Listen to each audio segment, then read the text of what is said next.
What's up, guys? Eric Prey, Focus Fishing Guide Service, Table Rock Fishing Intel. Got another video fishing report for you for Table Rock. It is Tuesday, July the 20th.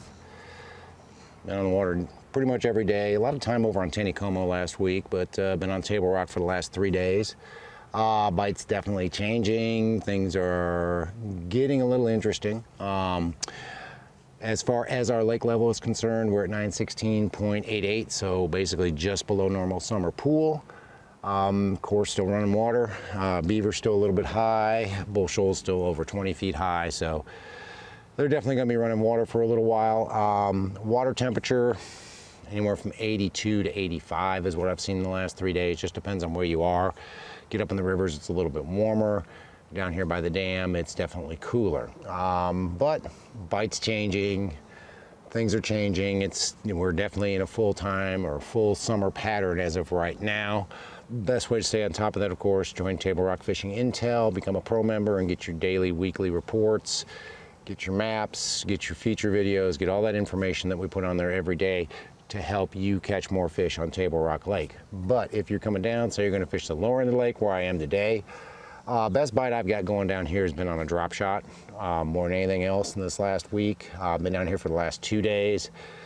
Caught a few on a spoon, but for the most part, it has been a drop shot bite using shad shape, UV drop shot worm, cut tail worm, chomper's drop shot worm. Any of those worms seem to be working pretty well. Most of the fish, I'm catching them out of 3 places. Yesterday we caught them off of the ends of docks more than anything else. Today, couldn't buy a bite off the end of a dock, so I don't know what the heck happened there. Today, the ones we caught, and it was tough today, the ones we caught were all out of trees. So they were in treetops. So you're either gonna catch them off the ends of docks, out of treetops, or out on the long gravel runouts. The gravel runouts, the last couple of times I've checked them, have not been as good, but as I slow this current down, those fish should move to those gravel runouts. So definitely have a drop shot tied on.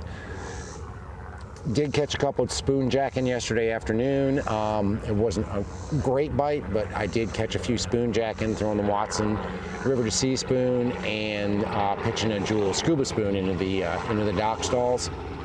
If you've got live scope, you can pretty much tell where you're going to catch these fish and when you're going to catch them. I've just been sweeping underneath the docks, and if I see something, I'll pitch at it, and went out yesterday afternoon after my trip and just wanted to see if I could catch a few spoon jacking, and sure enough managed to catch a handful of fish for the limited time I was out there. So definitely keep that in mind if you're coming down the dam area as well.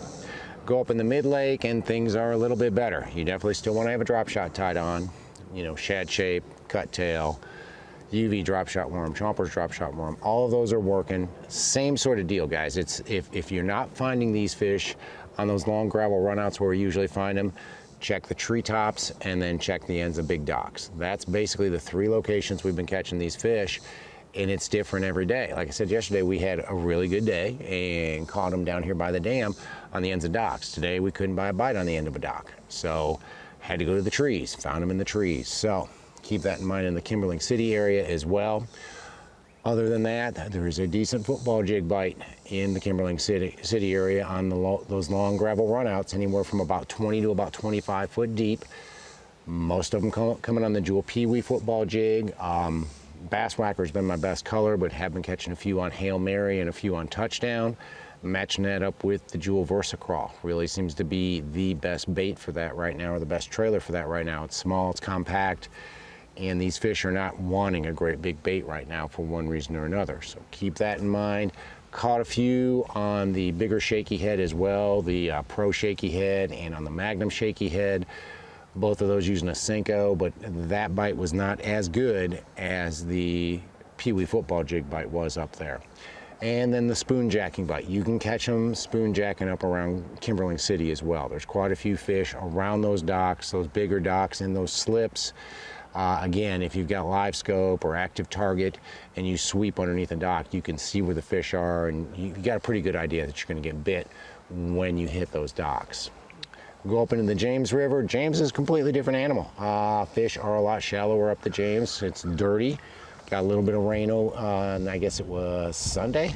Was it Sunday? I don't remember. We got a little bit of rain this week, And Springfield actually got quite a bit of rain, so we do have some runoff, came into the James, dirtied it up a little bit. There's a little bit of debris, but it's not bad. But that's kept those fish fairly shallow, and you've got some better shallow bites going on. You can certainly catch them on a shaky head, either the Pro shaky head or the squirrel head or the Magnum shaky head. I've been matching it up with a Senko, and these fish are shallower. They're anywhere from 5 to about 10 or even 12 foot deep, mostly on gravel and gravel mixed with rock banks. There is a topwater bite up there. It's not a Katie bar the door, I'm going to catch a bunch on topwater bite, but you can catch some fish on a whopper plopper, on a buzzbait a little bit, and on like a spook or something like that, working some steeper banks, some more 45-degree chunk rock banks and paralleling those banks. You can get bit doing that as well.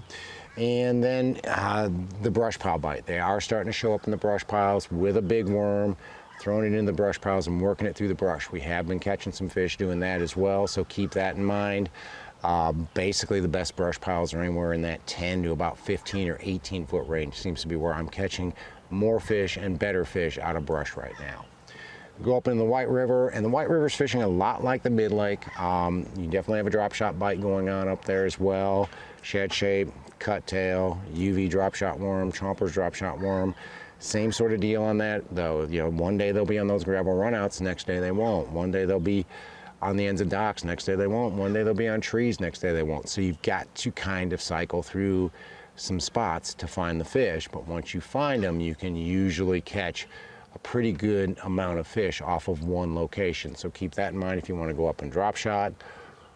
Up the river a ways, up above Shell Knob, there is a decent shaky head and peewee football jig bite. I've been throwing the Pro shaky head with a Senko on it, or actually the Jack and Jaws Senko and Green Pumpkin. Or I've been throwing the Jewel peewee football jig in Bass Whacker or in Hail Mary.